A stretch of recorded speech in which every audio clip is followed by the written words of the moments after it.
साध्वी प्रेम बाईसा की मौत के 5 दिन बीत चुके हैं। साध्वी प्रेम बाईसा की चीख, उनके पिता का कार स्टार्ट करना और फिर साध्वी की मौत से पहले ऐसा क्या हुआ था जो अब पहेली बन चुका है। इस मामले में अब साध्वी प्रेम बाईसा के सेवादार के चौंकाने वाले खुलासे हुए हैं।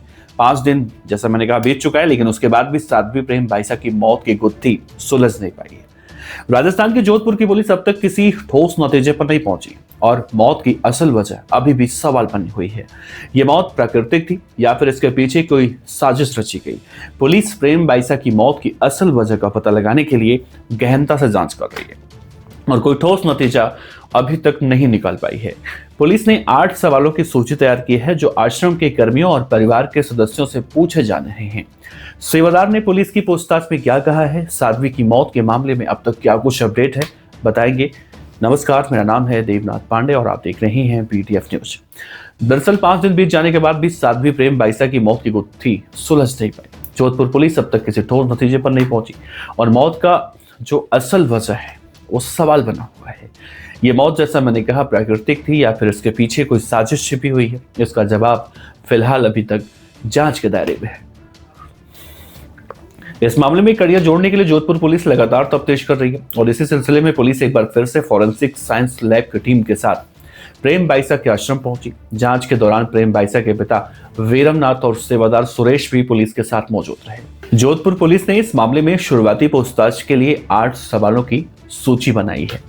ये सवाल कंपाउंडर देवी सिंह, प्रेक्षा अस्पताल के मालिक डॉक्टर प्रवीण जैन, सेवादार सुरेश और मामा गंगाराम से पूछे जा रहे हैं। इन सवालों में घटना वाले दिन का पूरा घटनाक्रम, संबंधित जो लोगों का बैकग्राउंड है, उनकी शैक्षणिक डिग्रियां, कार्यस्थल, इलाज से जुड़े दस्तावेज, बैंक खाते और सोशल मीडिया प्लेटफॉर्म से जुड़ी हुई जानकारी शामिल है। इस मामले में सेवादार सुरेश ने पुलिस को जो जानकारी दी है वो चौंकाने वाली है। सुरेश के मुताबिक साध्वी प्रेम बाईसा 27 जनवरी की रात अजमेर से जोधपुर पहुंची और पाल रोड स्थित आरती नगर के आश्रम में रुकी। अगले दिन सुबह उनके गले में खराश की शिकायत थी। उन्होंने गरारे किए और दोपहर में काढ़ा भी पिया। 28 जनवरी की शाम करीब 5 बजे साध्वी प्रेम बाईसा ने आश्रम के सेवादार सुरेश को फोन कर कहा कि डॉक्टर आया है और गेट खोलने को कहा उनसे। गेट खोलने के बाद नर्सिंग कर्मी देवी सिंह वहां पर मौजूद था। देवी सिंह साध्वी के कमरे में गया। उस वक्त सेवादार सुरेश कमरे में मौजूद नहीं था।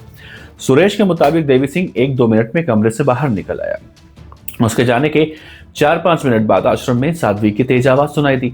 सुरेश के अनुसार आवाज सुनकर वो अपने कमरे से दौड़कर बाहर आया। तब तक साध्वी आश्रम के मुख्य द्वार के पास गिर चुकी थी। उस वक्त उनके पिता वीरमनाथ भी मौके पर पहुंच गए थे। पिता ने कार स्टार्ट की और सुरेश ने साध्वी को उठाकर कार में लिटाया। रास्ते में साध्वी की सांसें अटकने लगी थी। सुरेश ने CPR देने की कोशिश की। सुरेश का यह भी कहना है कि उस दौरान साध्वी कह रही थी कि पापा मुझे न्याय दिला देना। साध्वी को पाल रोड स्थित प्रेक्षा अस्पताल से ले जाया गया, जहां डॉक्टरों ने उन्हें मृत घोषित कर दिया। इस मामले में सबसे अहम पहलू साध्वी को लगाया गया इंजेक्शन है। पुलिस ने पूछताछ में नर्सिंग कर्मी देवी सिंह ने स्वीकार कर लिया है कि उसने साध्वी को 2 इंजेक्शन लगाए थे। देवी सिंह का कहना है कि उसने डेक्सोना और डायनापार इंजेक्शन दिए और इसके अलावा कोई भी अन्य दवा नहीं दी गई। सेवादार सुरेश ने पुलिस को यह भी कहा है कि अंतिम समय में साध्वी के हाथों के नाखून जो है वो नीले पड़ गए थे और इसी मामले को ध्यान में रखते हुए पुलिस मेडिकल दस्तावेजों और इलाज की प्रक्रिया की गहनता से जांच भी कर रही है। जोधपुर की पुलिस कमिश्नर ओम प्रकाश ने कहा है कि पुलिस इस एंगल से भी जांच कर रही है कि क्या पिछले साल वायरल हुआ कोई वीडियो इस संदिग्ध मौत से किस तरह से जुड़ा हुआ है। इसके साथ ही साध्वी की हालिया यात्राओं, मुलाकातों, कॉल रिकॉर्डिंग, संपत्ति से जुड़े दस्तावेज और आय से संबंधित जानकारियों की भी जांच हो रही है।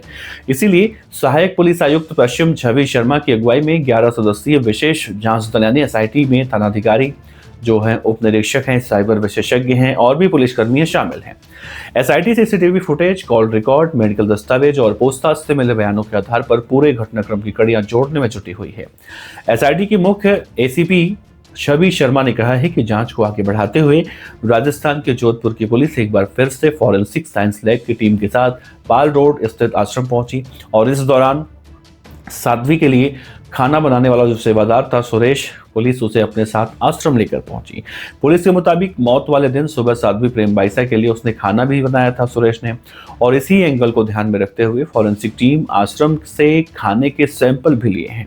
तो खाने से साध्वी प्रेम बाइसा की मौत हुई है, या फिर इंजेक्शन से उनकी मौत हुई है, या फिर 6 महीने पहले जो वीडियो वायरल हुआ था उनके पिता के साथ तथाकथित रूप से, उस वीडियो की वजह से उनकी जान गई है। अभी ये सब कुछ सवालों के घेरे पे, अगर अभी कुछ कहा जाए तो गलत होगा, क्योंकि सभी संदिग्ध इस मामले में भी पूछताछ से हो रही है, और पूछताछ के बाद बहुत सारी कड़ियां निकल कर सामने आएंगी। लेकिन एक सवाल तो मैं कहता हूं, एक सवाल मैं पूछता हूं उन लोगों से जो लोग साध्वी प्रेम बाइसा को लेकर बहुत सारी बातें कह रहे हैं कि जब आपको जानकारी नहीं है तो आप इस तरह की बात मत कीजिए, बिना तथ्य इस तरह की बात मत कीजिए। तो मैं उनसे एक चीज पूछना चाहता हूं, पिछले 6 महीने पहले जो वीडियो वायरल हुआ था, उस वीडियो को एक पिता और पुत्री के बीच का बताया गया था, लेकिन आप बताइए हमारे देश में, हिंदुस्तान में, कौन सा पिता अपनी बेटी को इस तरह से प्यार करता है कि उसका हाथ कहाँ जा रहा है, मतलब कहीं से भी आप नहीं कह सकते कि ये पिता और पुत्री हैं। बहरहाल उनकी जान कैसी गई, पुलिस जांच पड़ताल कर रही है, लेकिन जो भी हो, इस पूरे मामले ने अब राजस्थान में तूल पकड़ रखा है, और हर कोई अब इस बात को जानना चाहता है कि साध्वी प्रेम बाइसा की मौत हुई है या फिर उन्हें मारा गया है। खैर जो भी हो, डॉक्टर, फादर एंड सेवादार, इन तीनों में से कौन है उनका असली गुनहगार, बहुत जल्दी पुलिस पता लगा पाएगी। आपको क्या लगता है, साध्वी प्रेम बाइसा के साथ क्या हुआ होगा? अपने विचार जरूर रखिएगा। नमस्कार।